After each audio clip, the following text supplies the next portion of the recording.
have the tremendous pleasure to hear from Richard Paul Evans today. Richard Paul Evans is a #1 New York Times and USA Today best-selling author of more than 25 novels, including the Michael Vey series. There are currently more than 20 million copies of his books in print worldwide. Richard has won the American Mother's Book Award, 2 first-place Storytelling World Awards, the Romantic Times Best Women's Novel of the Year Award, the German Leserpreis Gold Award for romance, and 3 RCC Wilbur Awards. Richard is also the founder and chairman of the Christmas Box International, an organization that provides shelter, care for abused and neglected children. For his humanitarian work, Richard has received the Washington Times Humanitarian of the Century Award. Richard lives in Salt Lake City, Utah with his wife and 5 children. And so please join with me in welcoming Richard Paul Evans.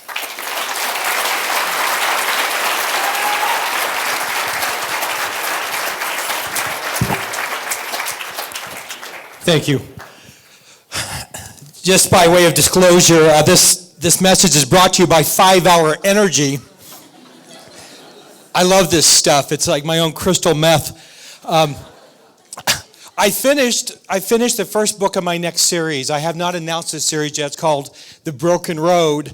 I finished it at 4 in the morning. Technically 3:58. I sent it to my editor, an agent in New York. She was getting up at that time, and she thought, oh my goodness, he worked through the night. So anyway, I feel great.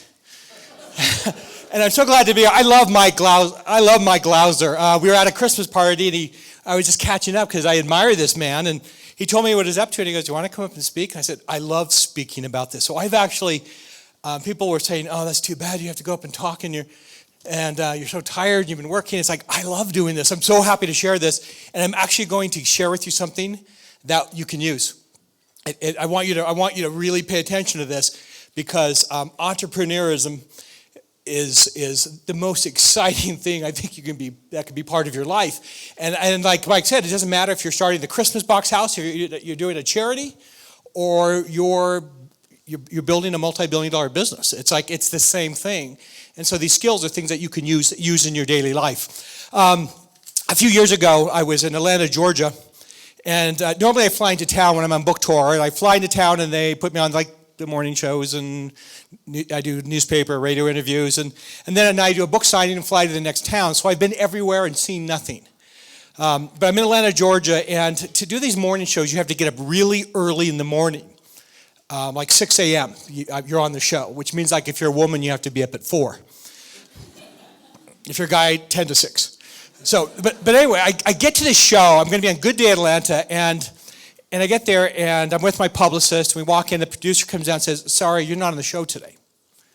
It's like, what? It's like, no, you're not on the show today. You're on the show tomorrow. Well, my publicist goes berserk. It's like, no, it's right here on the sheet, and what good is tomorrow is book signings tonight, and these women get in a fight. There's nothing like women fighting at 6 in the morning. And finally, it's like, it's not going anywhere. The producer's saying, we have no room, we have no space, it is what it is. So I said, look, let's compromise. I'll come back and do your show tomorrow if you will mention my book signings during your morning and noon news. So they agree to do this. So the next day I come in to do, before I fly out of town, come to do the news. And I sit down, and the guy comes over, and he's putting on this little, lapel mic. And he said to me, do you know why you were bumped yesterday? I said, I wasn't bumped. There was a scheduling mix-up. He goes, no, you were bumped. Would you like to know for whom? I said, I guess. He said, we had a woman on the show who was Elvis's pedicurist. And she brought a jar of Elvis's toenails. I said, you bumped me for a jar of Elvis's toenails? He said, yep, have a good show. That is as cool as I am. That keeps me humble all the time. One time my daughter McKenna, she's in college now. She's up at the University of Utah. But when she was in middle school, she came to me, and she's sweet. We adopted her. She's Chinese. And she came to me and she said, Dad, I have a homework assignment for Martin Luther King Jr. Week. We're writing essays that have to go like this. I have a dream, and then we're supposed to fill out what we, some social injustice or something we would like to change. I have a dream. And she said, can I show you mine? I said, great. And she goes, I look at it and it's like, I have a dream that someday handicapped people will be able to park wherever they want.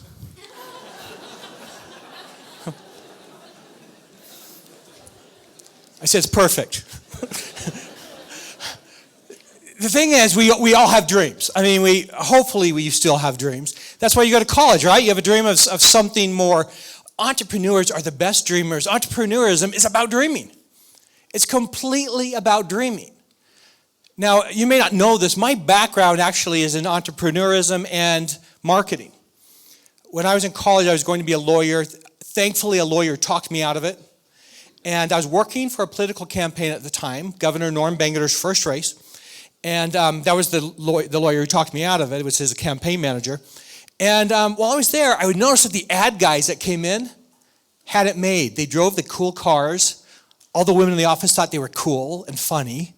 And all these guys, important guys, would sit around and listen to them like they were gurus. I thought, I want to do that. I want to be Darren Stevens on Bewitched. I want the whole ad dream. And then I got offered a job at an ad agency. And it was fantastic. And before I knew it, we were actually doing political campaigns. And then we started doing all the big campaigns. So like when Merrill Cook got elected, that was us. When Senator Bob Bennett got elected, that was us. Gary Johnson, who just ran for president, we got him elected as governor the first time in Albuquerque, New Mexico. So we were actually pretty good at what we were doing, my partner and I, Evan Tweed. But during this time, I ran for the state legislature. And I lost. I lost by 90 votes. And I'll never forget, Senator Bennett came up and he said, I understand you sacrificed your campaign for mine. I said, I told you that my campaign would not get in the way of what I was doing for you. And he said, thank you. It was the best thing that ever happened to me. Because suddenly I have this time, and so I make a decision that I'm going to do something I've always wanted to do. I'm going to write a book. I thought, well, what do I write about? And I thought, well, they say to write about something that matters to you, that's important to you. It's like, well, you know what matters to me right now was this great epiphany I had. I was this guy who did not want to have children. I came from a family of 8 children, didn't want to have children. And then I changed my mind, or God changed my mind. Something happened to me. And the next thing I know, I have these 2 beautiful little girls who are my world. They're totally rocking my world. And I remember the night it changed. That this guy came to me. I changed my mind. He came to me. And this was like the really worldly guy. He had a Corvette in high school. Was really playing the scene, partying a lot. And I see him at this party, and he's like totally changed. And it's like, what's up? He goes, dude, fatherhood, it's everything. I go, you're telling me fatherhood? It's like, oh, it is so cool. And he goes, you think it's not cool? You don't know. I know cool. Fatherhood's cool. And you will regret it if you don't do it. And seriously, I have this change. And I go to my wife, and it's like, okay, I'm ready. She's like, you just want sex. It's like, no. It's like, no, it's like I want to have children. Now she's been pushing against this wall so long. Anyway, I digress here. The point is, I'm in love with these kids. These girls are fantastic. And I thought, I am so in love. It's like, this is my passion. I'm going to write a story about a father who loves his daughter. And it was the Christmas box. When I finish it, I go to Kinko's Copy Center, make 20 copies, and hand them out as Christmas presents. And that's all I was going to do, because I've got a good career, everything's great. But it was just enjoyable to write this book. I thought it was really beautiful. And people liked it. Pretty soon, I'm finding that people are sharing the book. And then I start getting phone calls from people I don't know. The book's going viral. I find out within 4 weeks of handing out those books, those 20 copies had been read more than 160 times. Then bookstores start calling me, track me down and calling for orders for this Christmas book. Now, I'm a marketing guy, right? So I'm seeing something, this is viral. People like this book. So publishers, ergo, will like the book. So I sent it to publishers, and they all rejected it. Okay? No one buys adult Christmas stories. Everyone who said that lost at least $40 million. That makes me feel so good. Okay? That is the ultimate I told you so, right? So I'm watching this. I'm seeing what's happening here. It's like, there's motion on this thing. So knowing nothing about the industry, I self-published the book. I'll never forget, I went out and printed up 7,000 books. I was very naive. Please don't be this naive. But sometimes the best way to do the impossible is to not know it's impossible. So I went out and printed up 7,000 copies because I could think of 7 bookstores I think I could get my book in. I'm thinking the average book will sell 1,000 copies per bookstore, right? Do you know what the average book sells in a Barnes & Noble? 1.8 copies. Not even 2. I'm thinking, oh, everything sells 1,000 copies. Yeah, right. So I print up 7,000 copies. Then I find out, I go to the bookstores and say, we can't take your book. Why? Because you're not a distributor. We'd have to set up a whole account just for one book. We have 80,000 books in our store. We can't have 80,000 accounts. So I go find a distributor, and they read it. It's like, this is really good. We think you're going to do really well. Great. How many do you think will sell? 3,000. Is that good? Oh, yeah, that's what the popular local authors sell, and no one knows who you are. So I'm thinking I'm going to have Christmas presents for the rest of my life. But we get into the bookstores, and by Thanksgiving, we have sold almost all 7,000 copies. And we haven't really hit the Christmas season yet. And my distributor's going, man, we need more books. Print more books. How many? We don't know. No one knows. So I go out and print up 10,000 more books. Thinking this is a lot. 17,000 books. I'll have enough for next year. All's good. I get them into the store December 3rd. December 6th, I get a phone call from the distributor. Actually, I get into the warehouse on December 3rd. 3 days later, they call me and they say, where are your books? I said, they're delivered. You're supposed to have them. I saw it. He goes, you did 10,000? We said, yeah. It's like, we sold them already. We were selling 3,000 books a day by this point.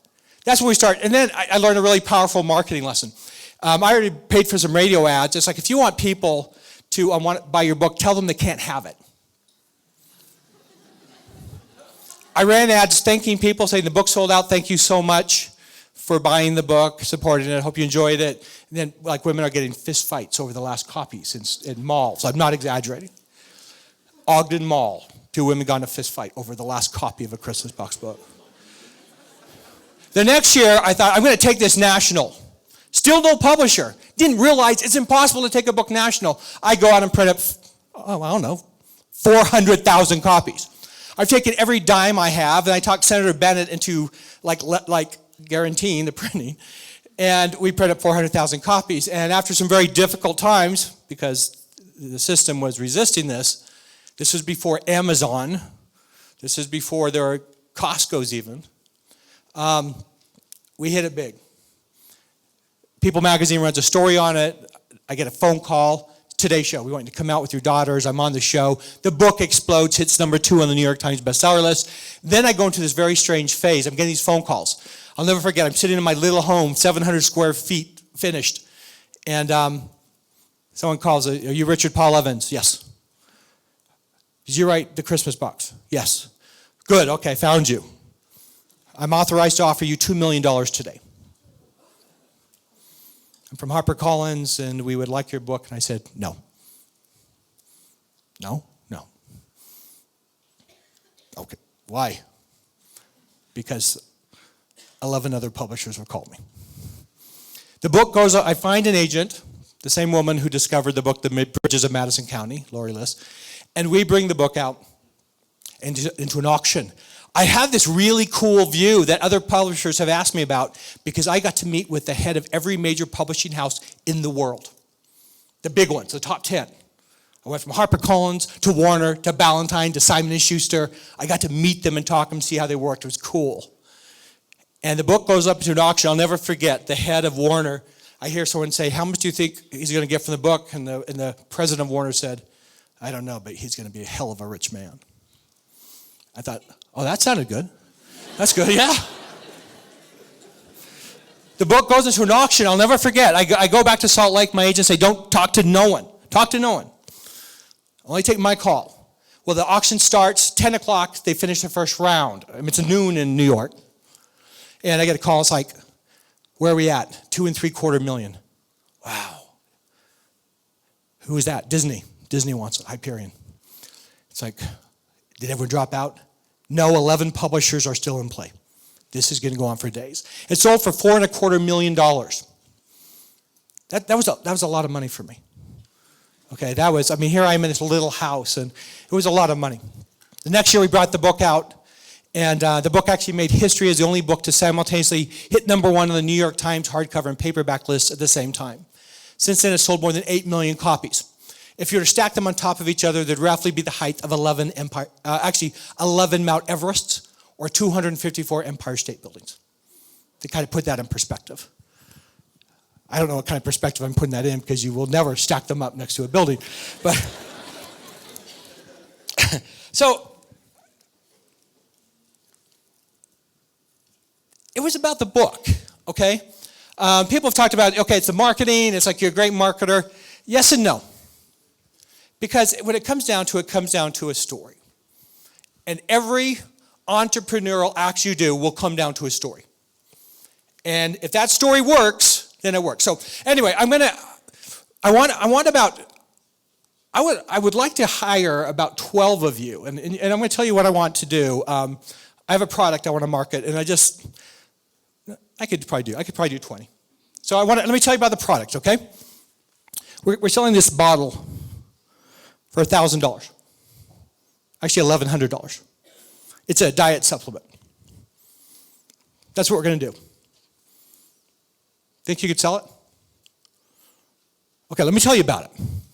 In this bottle is a compound called ventrocycline. Now, let me tell you how I found out about this. Notice there's no label on it. I'm back, the president of Simon & Schuster is a really big man, like 300 pounds big, right? And I've been working with him for years. Well, I go back one year, and I don't recognize him because he's like at 170 pounds. He's like half the man he was. And it's like, what? I go, what happened? He goes, I've just been exercising. He's like, yeah, right. What are you doing? You look fantastic, by the way. It's like, he goes, I'll tell you, but you can't tell anyone. It has to do with the book we're doing. It's like, oh, a diet routine? He goes, no, come here. It's like, okay. During the Vietnam War, now you are too young to remember this. I do remember this. I remember actually seeing the draft. I remember seeing my oldest brother's birthday comes up on the draft on TV. That's how they used to do it. And going, look, it's your birthday, yay! And it's like, shut up, that is not good. He's at the top of the list. This is not good. He's going to Vietnam, right? I remember this. And Vietnam was what's interesting, it's like Vietnam is a war we lost, right? However, we never lost a battle. Did you know the Vietnamese casualty was more than 20 times what Americans' casualty was? We didn't actually lose anything. It was a war of attrition. What they were guessing, the leaders of the Vietnam War, what they were guessing is that we could not kill all of them before the American people lost interest in the war. That's what the war was about. We can't kill all of them before American people get sick of it. And so the PR campaign going in America was the biggest battle going on, not the deaths that were happening in Vietnam. So during this time, the worst possible thing happens for those who are pro-war. There's this disaster called My Lai. Some of you remember this, right, Mike? The My Lai disaster. What happened is some American soldiers came in, they wiped out a village with a lot of women and children and innocents. It hits the news, it's the New York Times. It turns public sentiment against the Vietnam War. The My Lai disaster, look it up. Well, this is what happens. Some heads of the Pentagon are saying, we cannot afford to have another My Lai. We can't do that. We need to find a way, this sounds horrible, to kill people in a cleaner way. So they go to their specialists and chemists, and they come up with this idea. Let's create a formula that we can spray on their fields and starve them to death. Something that renders food worthless. The formula is called ventrocycline. You've never heard about it because it was never used. Richard Nixon called a ceasefire. The war was ended. It was lost. Ventrocycline was completely gone. Never used, never heard. This is what's interesting about it. It's actually made with 4 of the 5 compounds you could pick up at a Walgreens. Now, this is how it works. Let's say you go out at night, they spray it down, it's odorless, tasteless, goes on the crops. You eat the crops, you think you're eating, you're fine, but it just passes through your system. No nutritional value at all. Now, this is what these guys did. This was hidden until the Freedom of Information Act came out. The Freedom of Information Act is there. Someone finds it in the millions of documents. It's like, what is ventrocycline? So they look it up, And it's like, I wonder how that would work as a diet supplement. So they take it, and they start doing tests. One spray. You have a sundae, a spray on it. Get this. Not only do you not gain any calories from that sundae, if you're diabetic, it doesn't even spike your sugars. Think of that. Of course, it's illegal because it was designed to kill people, right? So the FDA is not going to jump all over this. So this is manufactured out of Mexico.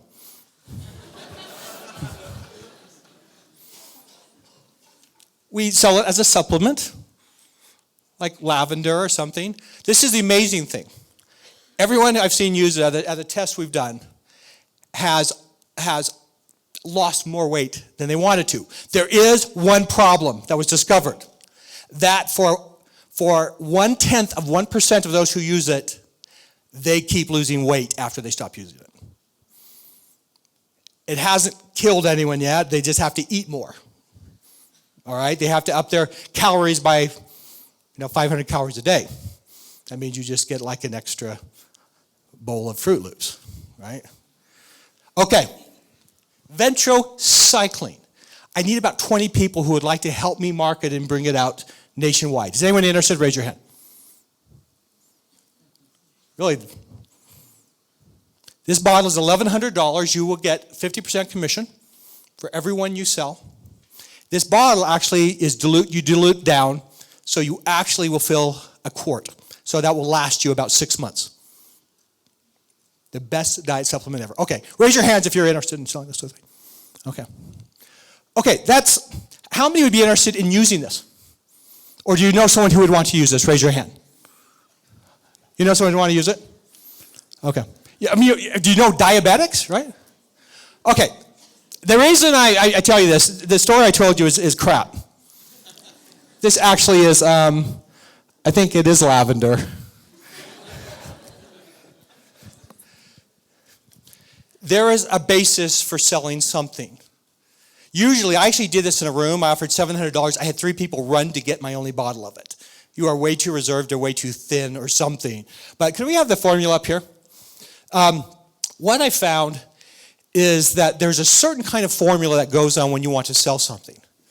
And this is what I used when I brought my first book out. I didn't know it at the time. It was instinctual. But there are 3 things that contribute to this formula. Oh, it is up there. Okay. Right product plus awareness plus attainability equals success. Now, you cannot underestimate what a right product is. And this is a tough one, and I'll talk, for those who want to be authors, I'll give you what I call the tuna salad method of finding, tuna casserole method of determining if you have the right product. Awareness and attainability. So let's talk about it. Let's put it in context. The ventrocycline, okay? The right product. Do people in America want to lose weight? Yes? You are so quiet. Raise your hands. Okay, just to see if you know how to do it. Everyone raise their hand. If you don't raise your hand, I will call you out. Keep it up. Okay, you do know how to do it. Okay, right, all right. All right, who here knows someone who wants to lose weight? Okay, I'm going to look for the people who, really, you don't know. Okay, now, do you know someone who'd like to lose weight without exercising and not changing their eating habits? Okay, so we got a great right product.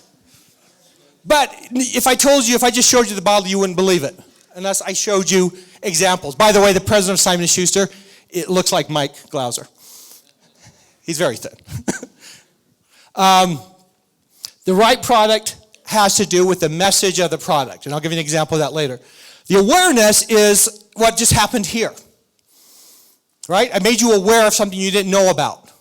The more convincing the story is, the more details, the more you brought into it. And then the last is attainability. You can buy it from me right here. I'll sell it after.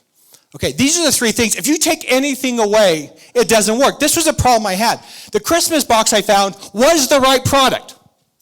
How did I know? It was going viral on its own, completely. Awareness, this was the problem. I don't have a budget for advertising. There is no internet back then, people. Can you imagine that? Attainability, there was no internet. There was no Amazon. If you live in Butte, Montana, the chance of you getting my book is very slim. Because some little bookstore had to have heard about it. By the way, there's another 250,000 titles coming out this year. Has to have heard of my book and brought it in. Right, this is the breakdown. It is so much easier now. I can tell you a book right now. You can go on to Amazon right now on your phone and buy it, right? If you have ebooks, you can download it. Attainability has hit this wonderful level. Awareness, because of social media, has hit a new level. Of course, it's a two-edged sword. It's like the good news is it's really easy to show people that you have your book. The New York Times published, there are no unpublished authors anymore. It used to be a big deal to be a published author. Now, if you're in the 3rd grade and you're not a published author, you suck. Seriously, I was in a classroom, it's like, our assignment this week is to get published. Everything's published, right? Because you can be an ebook and throw it up there. But that's also the downside because everyone's published. Now you are competing against hundreds of millions of people instead of hundreds of thousands of people. The right product. Okay, I have the right product. So what am I going to do with the Christmas box? Well, it was going viral, it was spreading, and people are talking. I'm thinking, I don't have enough money to market this. I have $7,000. It's like, I'm going to have to be smarter. Now, going back to the Vietnam War, how did the generals, I saw this interview with the Vietnamese general, and he said, we knew we could win the war in the long run. We knew if we didn't come out and fight them because they would destroy us, so if we start doing these little attacks, these guerrilla marketing, we just hit, we can win this war.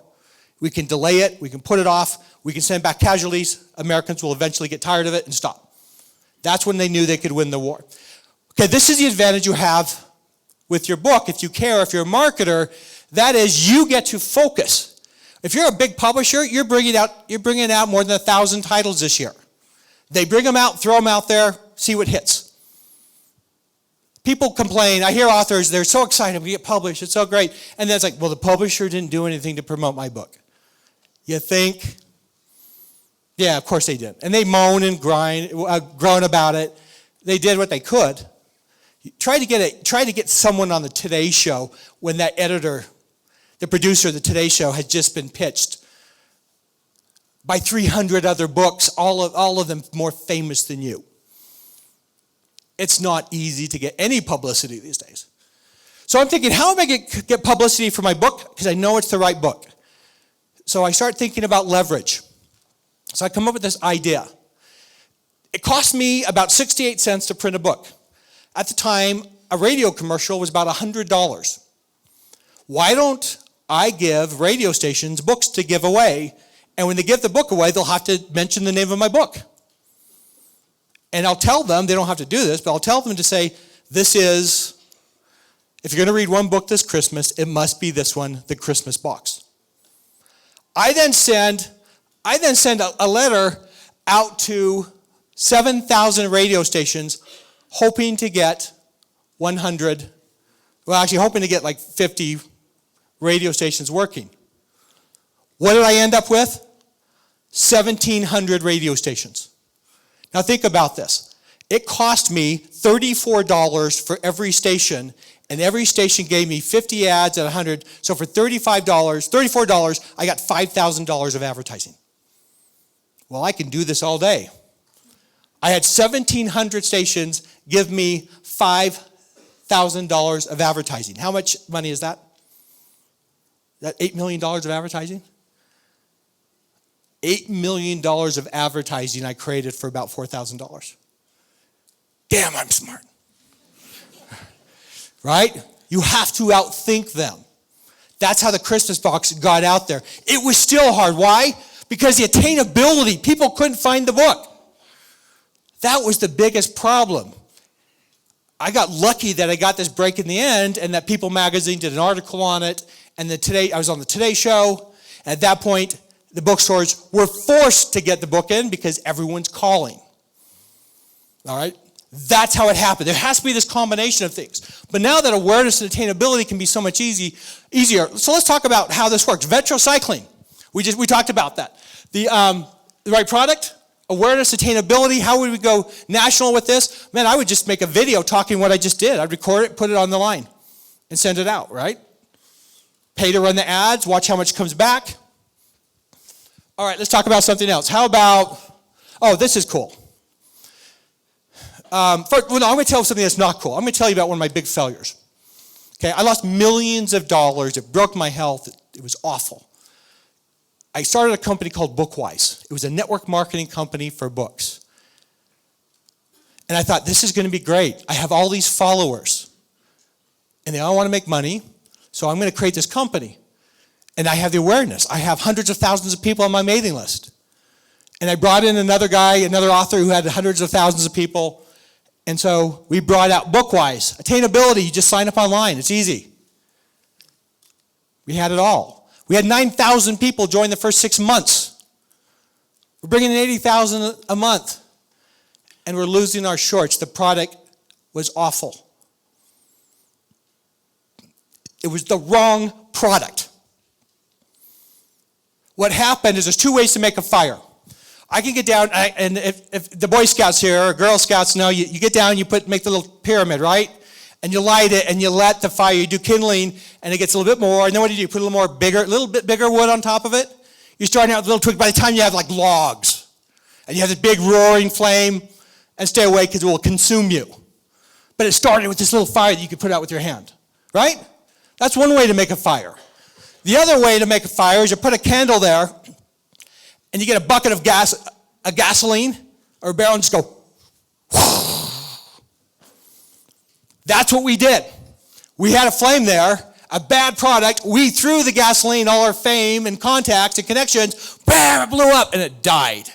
Right? That fire goes away almost instantly. You have a nice bang, and it goes away. As soon as I saw the flame going away, it's like we're screwed. We lost millions. One of the guys with me who had invested hundreds of thousands of dollars, not nearly as much as I had, but he said, your problem, Rick, is you never went through the garage phase. What's the garage phase? Well, when Steve Jobs and, is it Steve Wozniak?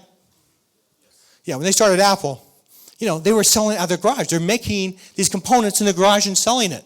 When I did the Christmas box, it was in the garage.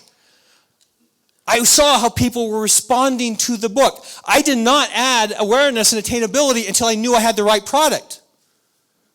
That's the difference. This is where the danger comes in for you.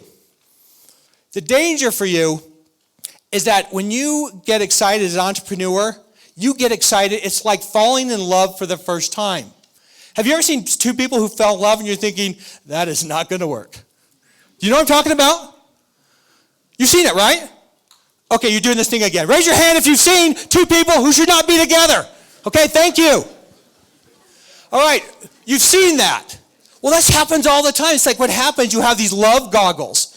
And so when I was in the ad agency, we get these people would call us like, we need your help. We want to employ you. We're going to be so big. We make all this money. It's like, what do you have? A sock stacker. Look, everyone wears socks. I mean, there's probably at least 800 socks in this room. And they all have to stack them. Don't you want a sock stacker? Would you buy a sock stacker? Why? Because you can do it just as good. It's like, and this would happen. We'd get these sock stackers, and the people would be so excited.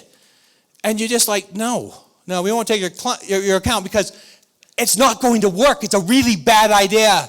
And that is like insulting someone about their baby. And I know something about insulting people about their babies. Okay, I'm at a book signing, and this woman comes up, and she drops a picture of a baby right in front of me.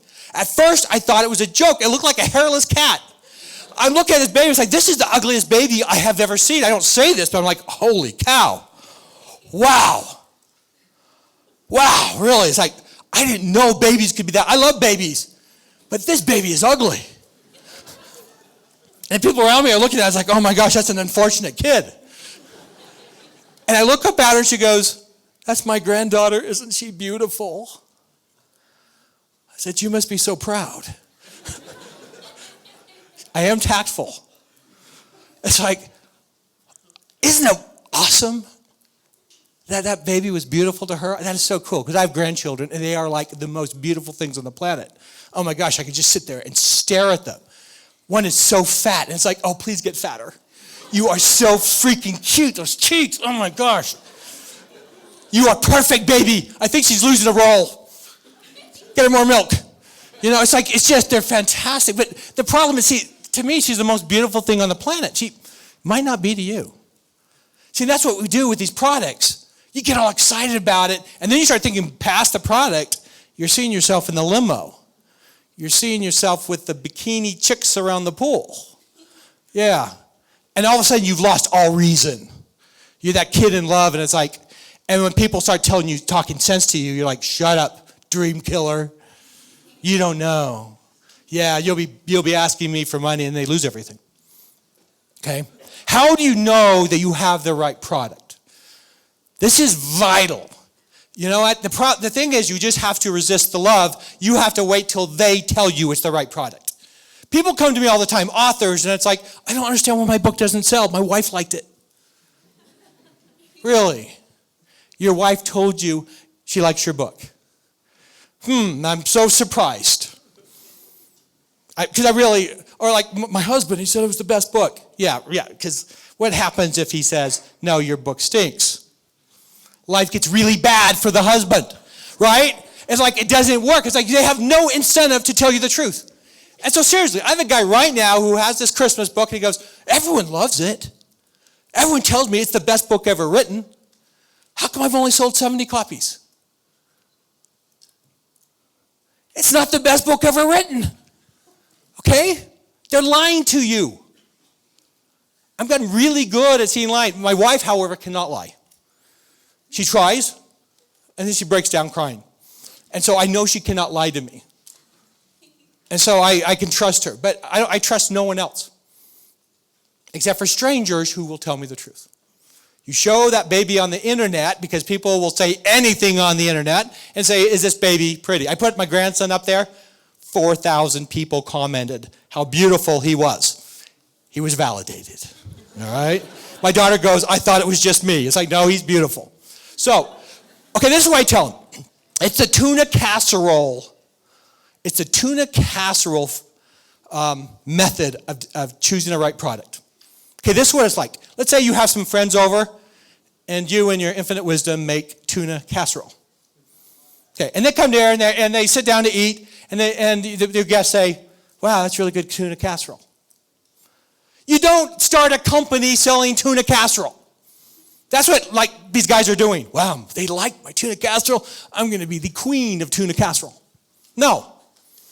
So when do you know? Well, they mention 2 or 3 times how much. At the end of the night, they say, wow, that was a really good tuna casserole. Do you start the company? No. Okay, they're leaving, and they say, could I possibly get the recipe for the tuna casserole? We're seeing something here. We're seeing something. They really did like it. They wouldn't ask. They wouldn't have gone that extra step. They didn't need to. Do you start the company? No. But you give them the recipe. Okay, let's say the next day they call and said, wow, I served a tuna casserole. Everyone loved it. Do you start the company? No. Not yet. But you probably have a pretty good tuna casserole. You get a call the next week from someone you've never heard of. I've heard about your tuna casserole. Can I have some? Can I have the recipe? That's when you can start thinking about starting the tuna casserole company. Anything before that is premature, and you have the wrong product. You have to find what's pulling. And this is the thing, you don't know what it is. It can change. It can be your approach. Did anyone read my blog, How I Saved My Marriage? Okay. Just a few of you. My wife would be very pleased. She hates that blog. But it went viral. The last time I checked, it had more than 106 million views. 106 million. I saw people are stealing it, and it showed up on my Facebook feed from Brazil. It's in Portuguese, my blog. 10.6 million views in 3 days in Brazil. My wife buzzes my office. See, what happened is I had told the story about something that happened in our marriage at a marriage conference. And it's a very gritty story. And people really responded. And my wife was there, and she was cool. So I thought she wouldn't mind if I put it on a blog. Well, it goes viral. I put it up there. I send it out. I put it on my Facebook. Oh, 100 readers 100 people are reading it right now. That's cool. 200, 400, 800, 1,200, 3,600, 8,000. Holy cow, there's 60,000 people reading that blog right now at this second all around the world. Well, it just keeps going. And then I get a call from the Huffington Post. We want to take your blog into 7 countries. My wife calls me from downstairs. I'm in my office. She goes, Rick, they're talking about that stupid blog on Channel 4. It's like, oh, really? Do you know how many people watch Channel 4? Not as many as the tens of millions that are about to see it on Huffington Post. And that's what happened. And she's like, you got to take it down. It's like, honey, you can't take it back. People are making these blogs. I see them all the time. They're creating like movies based on my blog. Well, why did it work? How are we time-wise?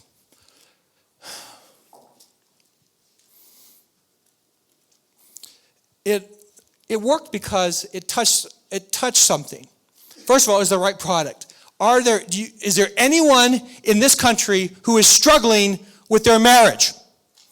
Oh, you're not going to raise your hand on that, are you? Okay, let me say it this way. Do you know someone in this country who's struggling with their marriage?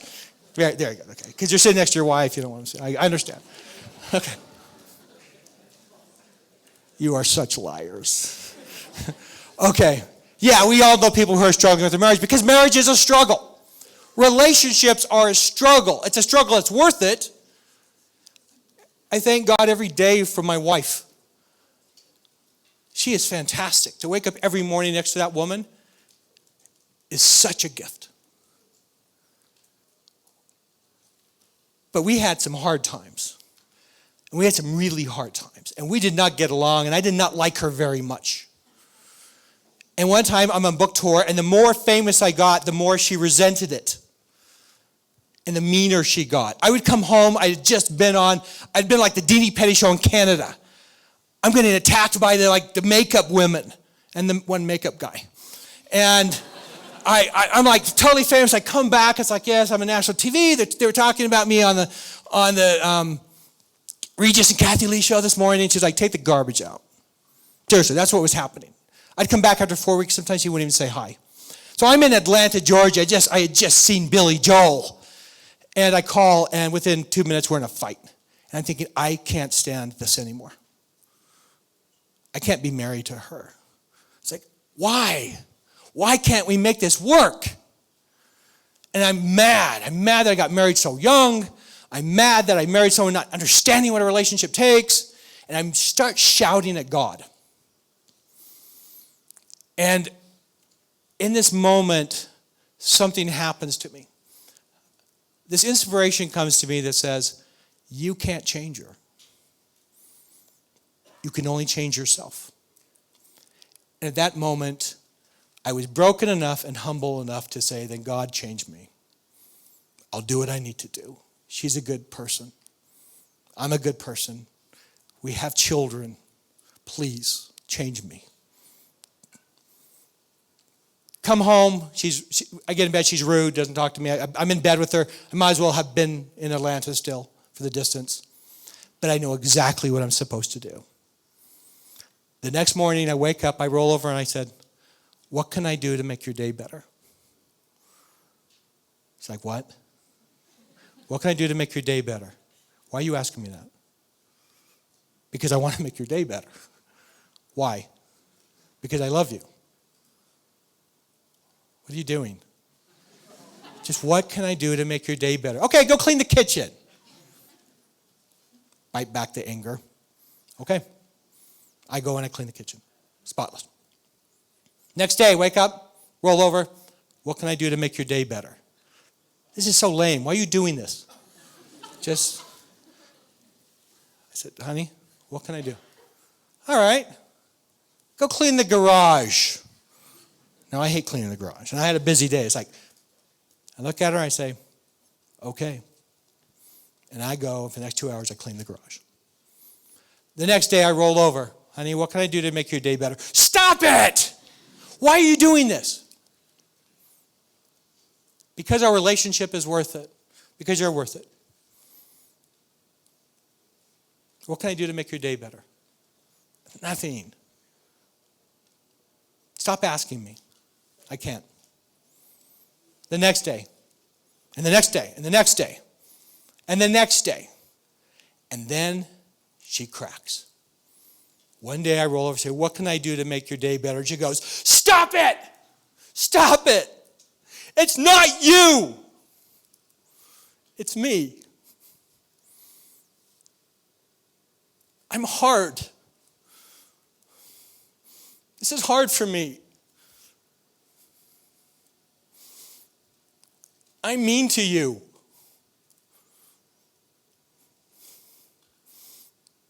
I'm afraid you're going to leave me. You should leave me.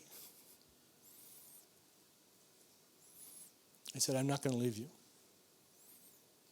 What can I do to make your day better? I should be asking you that. I said, you should, but not yet. Because you need to know that I will do whatever it takes to love and protect you and to protect our marriage. I will do whatever I need to do. You matter that much. She looks at me and she said, can we spend some time together today? I said, I'd like that. After several months of this, she rolls over to me and says, Rick, what can I do to make your day better? How can I be a better wife? What do you need from me? I can't say we never fought again, but it took the oxygen out of the fights. It just took the air out of it. I'm so grateful for that experience. You can see why Keri would be embarrassed, because it was embarrassing for her. I wouldn't have put it up if she told me not to. But I did put it up. And it went viral. Why? Well, think about it. How many were affected by that story? How many thought that was a beautiful story? Raise your hand. Yeah, most people did. Okay? Anyone who is married, it's like, if you knew someone who was struggling with their marriage, would you be tempted to share that with them? Raise your hand. Okay. See, that's enough to go viral. So what we have is we have the right product, something that hits people in the heart. It worked. You saw it on the internet, you read it, and you thought, wow. Attainability, you push share.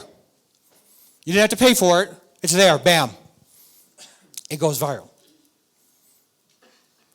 That's the power of it. Now, sometimes the right product might even be the way it is presented. You know, how many times have you looked out there and said, women said, okay, why is he with that skank? I am so much better. Well, you didn't market yourself well enough. Okay? It's your fault. So let me give you an example.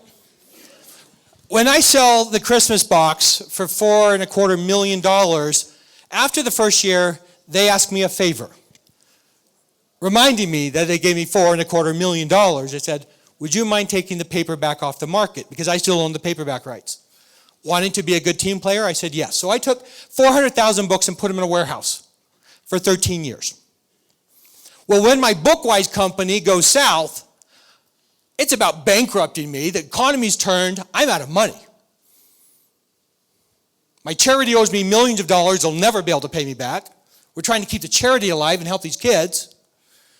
I was like, what am I going to do? What assets do I have? Well, I have these 400,000 books. But how do you sell a book that's 13 years old?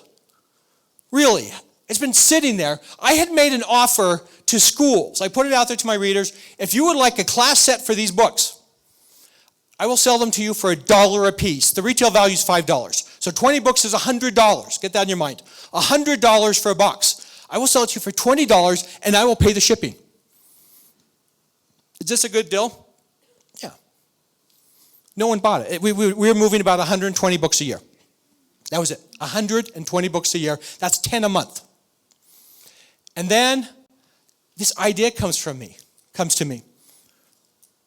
Change the offer. Now listen, it's like my ventrocycling story. It's all in the story. Because if you listen to the offer, I changed nothing. You got a box of books for $20. What I did is this. I wrote a letter out, sent it out saying, it's been a hard year, hasn't it? A lot of you have lost money, you've lost jobs. This economy is hurting us. You're probably not looking forward to Christmas. How are you going to pay for the gifts and neighbor gifts and trying to keep up? I appreciate you being my readers. I would like to make a gift to you for all you've done for me. I would like to give you a box of books for free. 20 copies, you can take them to your neighbors. However, I can't possibly afford to send them all. And I've been storing these. Would you be willing to pay $20 for shipping and handling for this, just the shipping and handling for the $100 of books? I send that out. The next morning I wake up, 7 in the morning, pull it up. I've made $16,000 in the last hour. We sold more than 400,000 copies in 7 weeks. We sold out the warehouse. Same offer. It'd been there for 13 years. What changed? The wording. Right? The wording. The offer, the financial offer stayed the same. Isn't that fascinating? That's fascinating to me. I'm just so fascinated by how marketing works and advertising. But what you need to be is humble enough to realize that you know nothing. All the time people come to me and say, well, how do I market this? I say, I don't know. I'll find out. Is this the best cover? You know what the original name for Michael Vey was? Michael Vey and the Electric Cheerleader. How many think that title sucks? See, I thought it was cool. Glenn Beck told me it sucked. And he goes, let's do a test. We put it on his website. He wanted Michael Vey, prisoner of cell 25. 10,000 people voted overnight. His title we put 5 titles, we put some test ones. His title got 89.2%. I got 0.2%. My title sucked. The thing was to be humble enough to say, I may be wrong. My dad, as a counselor, used to always say, is it too damn hard to admit you might be wrong? It is the most liberating thing you can do. To walk into a candidate and say, I don't know how to get you elected, but I know how to find out. And I know how to look for trends. And if I find that trend, you're going to be the next governor. That is something you want to say. When I took Michael Vey out, no one wanted it. The Michael Vey series, how many know what the Michael Vey series is? More than 2 million copies in print. We start shooting the pilot for the TV series in end of February, I think. But this is the deal with Michael Vey. It's huge.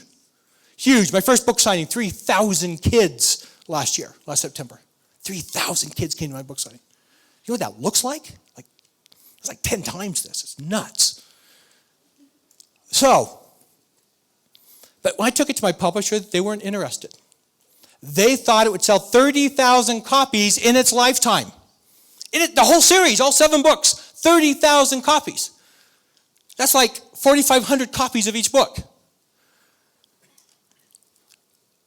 Was I wrong? They said, look, people don't change their market. You have these older people, you have adults, you don't go to young adults. They don't read you, they don't care. But this is what I did. I took the book, I said, you may be right, but I'm going to give it to a 7th grade middle school teacher, English teacher, and see what happens. She called me, she goes, I read your book twice in 2 days. That is such a good book. I'm going to see what happens with my kids. We take it in the kids. She reports that kids are bringing their grades from D's to A's. She said, I had a kid who failed English last year who's getting an A- because he knows Michael Vey left it back and forth. She said, in 18 years of teaching, I've never seen kids respond to a book like this. What am I getting? It's the right product. But I don't have any awareness. well, I'm going to do the best I can to talk to my people. But then I have someone who finds my book, Glenn Beck. He reads the book. He goes, this is good. This is Harry Potter good. I want to be your partner. So we take the book and we get behind it and we get ready to print the book. But the bookstores don't believe. They don't believe we're going to sell the book, so they don't buy it. So Glenn has this idea, let's go on and do a half-price sale at barnesandnoble.com.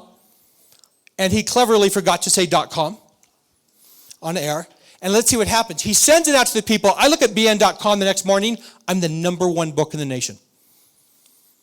And because during our interview, that's before our interview, that's just off his email. We do the interview, and it completely explodes. Well, what happened is he said it's half price today. You can buy early at Barnes & Noble. He left out the .com. Well, guess what? Tens of thousands of people walked into Barnes & Noble's to buy it that day. Do you think Barnes & Noble now wanted to bring books in? Yes, they did. One woman wrote me, on Facebook, wrote from Florida. She said, I walk into the Barnes & Noble, and I said, do you have? And he goes, no, Michael Vey is not out yet. But we have a waiting list of 400 people if you want to be on it. What did it do? It opened up attainability.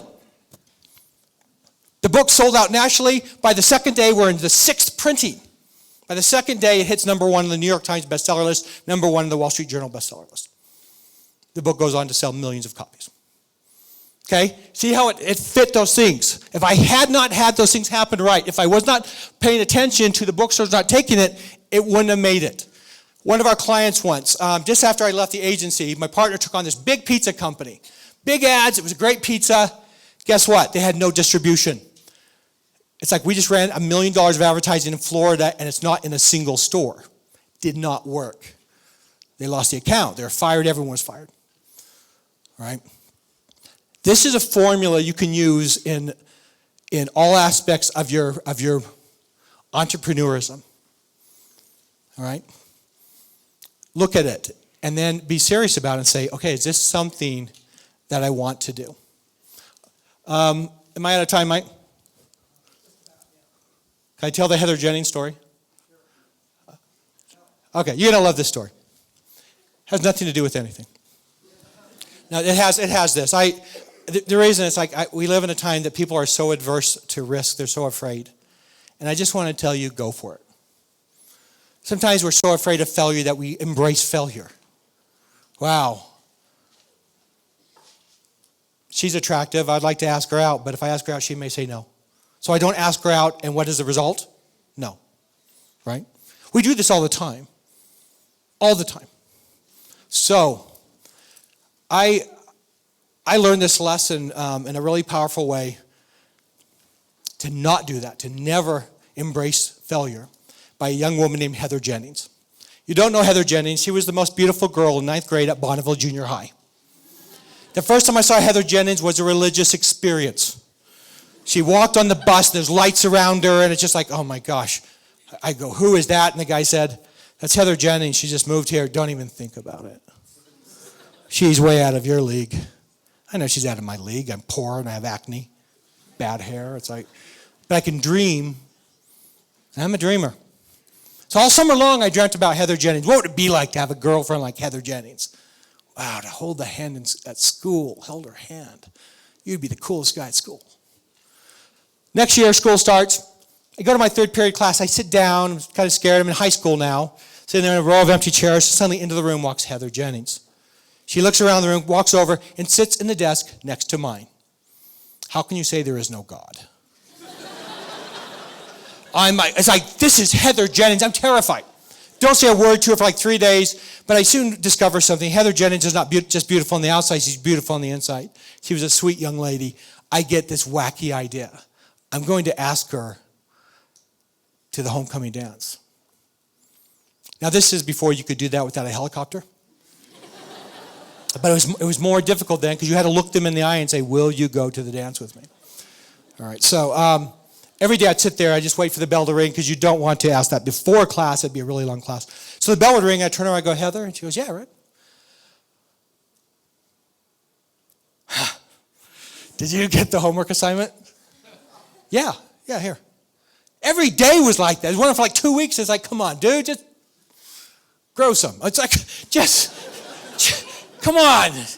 She's going to get asked. And finally, I just commit. It's like, this is like pulling the Band-Aid off so slow. Just do it. So I'm walking to school, and I turn to this guy. It's a Monday. The weekend was horrible. I said, I tell this guy, I'm going to ask Heather Jennings to homecoming today. And he said, Heather, she's already going.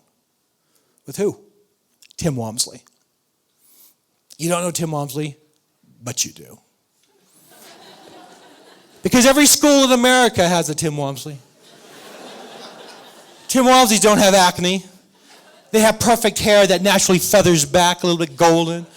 Adonis body, co-captain of the sophomore football team. You know who I'm talking about. It's like, wow, I dodged that bullet. I was going to ask Heather Jennings. She's Tim Walmsley material. Never went out with Heather Jennings. I voted for her when she was senior prom royalty, but that's as close as I got. Okay, graduate from high school, come back, 5-year class reunion. I'm there for a while, and then in the room walks Heather Jennings. Still gorgeous. She walks right up to me. We have this long conversation. After like 20 minutes, she goes, wow, I'm like monopolizing your time. I don't care. My wife did. She said, it's really good to see you, Rick. And I said, it's good to see you, Heather. And she started to walk away. She stopped. She goes, may I ask you something? I go, sure. She goes, I know you don't remember, but I sat next to you in the third period class our sophomore year. Why didn't you ever ask me out? I had the biggest crush on you. I said, I used to buy clothes hoping you would notice me. I just realized I wasn't good enough for you. And I thought, someone just shoot me now, please, just. Look, everything I wanted in my life at that time was right there. Was right there. And what did I do? I let fear counsel me. And what does fear pay? Nothing. I made a promise to myself that I would never let this happen again. That never again would I fail by default. That I would not embrace failure. And if you make a promise like that, the universe will test you. So remember, the Christmas box, there are not these big distributors. There's not big bookstore chains. I have to go to all these little book shows around the country where there would be hundreds of little booksellers and talk them into buying my book one at a time. So I'm in Denver, Colorado at the Mountain Plain Booksellers. I rent a booth, which was a lot of money for me. It was a couple $100. And I'm sitting there all day and no one comes by my booth. The people with the red tags, that means that they are booksellers. So I go to one of the organizers. I said, where are the booksellers? They said, they're in the hall with the authors, Hall B. I go, Hall B. I walk over there. Sure enough, it looks like this. It's crowded with booksellers. And up on the dais, there's famous authors like Mary Higgins Clark and Stephen King. And I'm looking, it's like, oh, no wonder they're in here.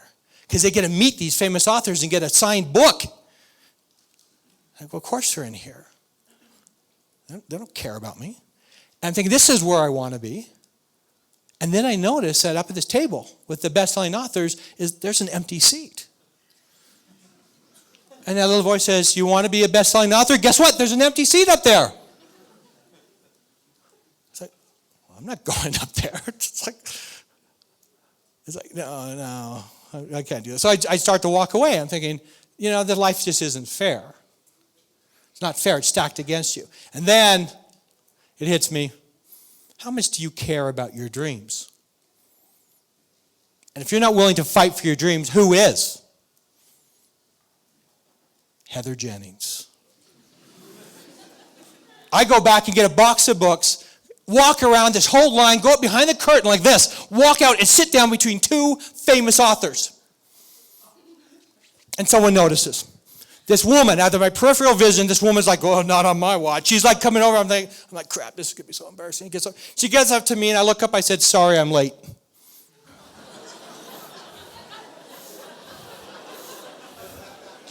She didn't know what to say. She goes, may I get you some water? Yes, that would be great. Thank you. So I sign books with these authors and get out and meet all these booksellers. The next year, my book is the #1 book in the nation. Everyone's talking about the book. I'm traveling the U.S. and Canada. I'm on all the major shows. I'm in Newsweek and Time. And I go back to the same show in Denver as the honored guest. I'm on the cover of their program. And I go up and I'm on that same stage. And the other authors all want my autograph. And there's a table thing with my name on it. And I have my entourage, my publicist, and agent, and publisher rep. And this the same woman was there from the year before. And she came up to me. I said, "Do you know who I am?" She goes, "Well, yes, Mr. Evans. Everyone here knows who you are." I go, "No, that's not what I mean." I go, "Do you remember me from last year?" She goes, "You weren't here last year." "You're the guy who crashed the book signing." I said, "Yes, I am." She goes, "You did it." I go, "Yeah, thanks for not throwing me out." She said, "I was going to. But when you looked at me, I couldn't do it. I couldn't do it. Let me get you some water." You know what? Let me just tell you, there's a lot of empty seats out there. A lot. And you're going to look at there and say, do I want the seat? Do you have the courage to take the seat? Do you have the commitment to take the seat? Do you have the love to take the seat? More than 70,000 children have been helped through the Christmas Box House. I am so damn glad I took that seat. I know of at least 32 people who have written me and said, "I did not commit suicide because of your book. I had it all planned out." I am so glad I took that seat. My kids are wonderful, and I've seen the world, and my daughter's now a best-selling author too. I'm so glad I took the seat. It's the things you don't do that you're going to regret. So as entrepreneurs, be courageous. Be smart. Follow the formula. You need to dream. You need to have that balance of passion. But never, never walk away from that open seat. Thank you so much, and God bless. Thank you, Mike.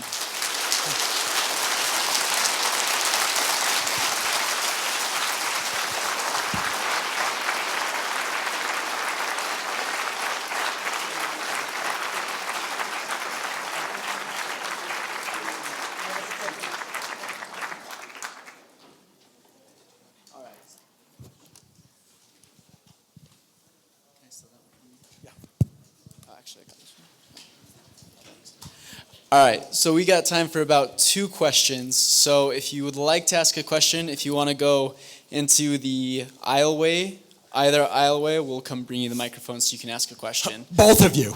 Both of you. Again, not very many, just 2. And That's the price for the Heather Jennings story. It was worth it. And you cannot leave until after the answer and question session, the question and answer session.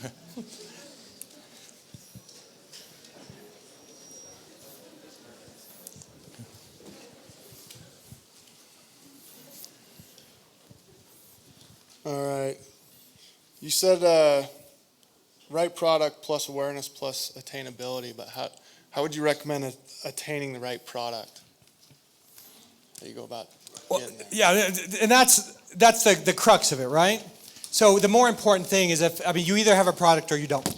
And if you just want to go into business because you're looking for something, then you can look for it. You can search for it, but then you have to test it. You have to know. And so that's the thing. Once you think you have the product, but let me tell you something. Someone said, well, if all these people are competing, how can you do it? It really comes down to yourself. Being honest with yourself. It's like, is this the right thing? Emerson said that we are upset when we see other people's success because in their success we see the doused sparks of our own ideas. It's like, I wanted to do that. That was my idea, and we didn't do it. You have to have some faith in what you're doing matters and that you matter.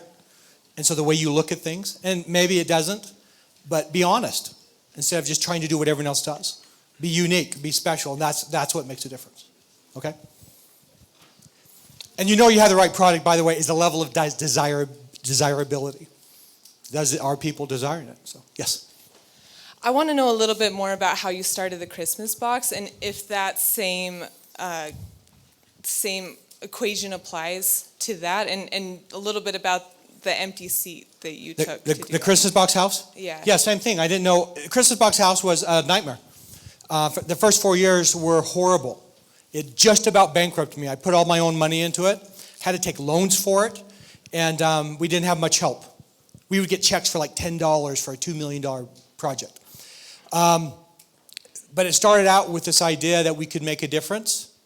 And it started out with this idea that I had been really blessed, and I wasn't blessed for my own vanity, that I was blessed to make the world a better place. The Christmas box felt like a spiritual gift to me, and so I felt wrong in just taking it and in a greedy way.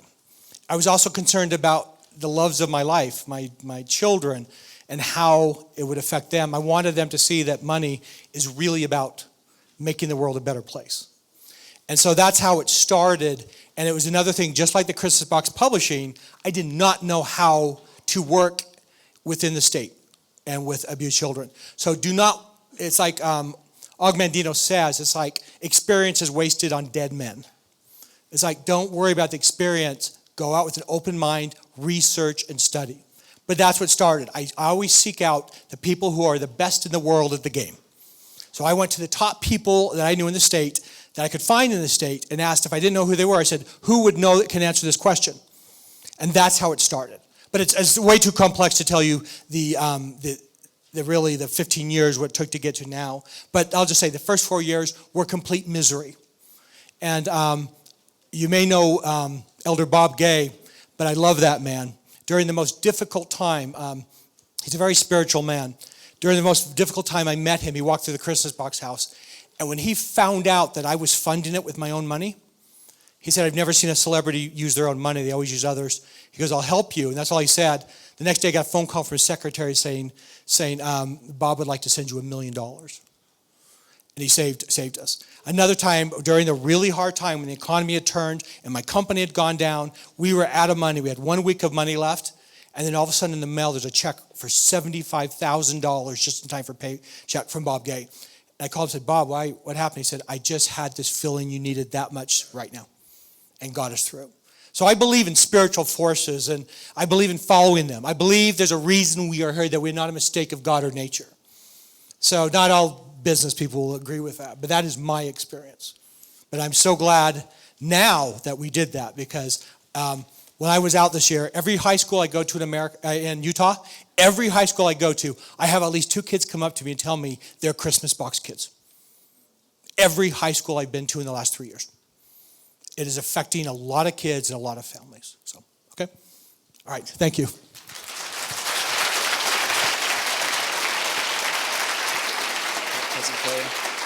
All right. And before you leave, we'd just like to show our appreciation for you coming and speaking with us. And so this is a gift basket that has the Tastes of Logan in it. So thank you very much. We greatly appreciate it.